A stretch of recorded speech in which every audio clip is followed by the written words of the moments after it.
Men qamaldim.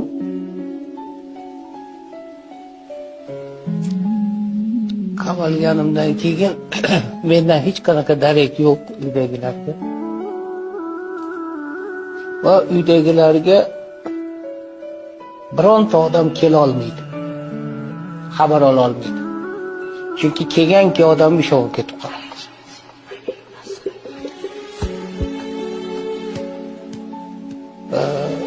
Uyda taqchillik, yegan ovqatam hatto muammo. Nonam bor.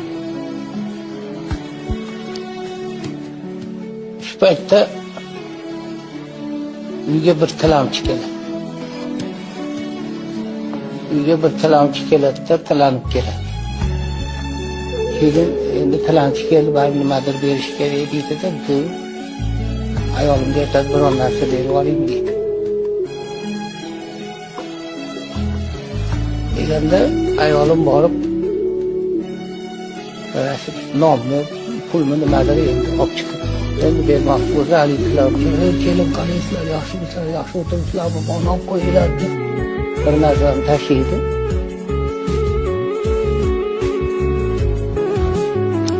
Hazilga bo'lmoqchi bo'ldim, biroq men buni har doim gapirganimda bir yig'i keladi.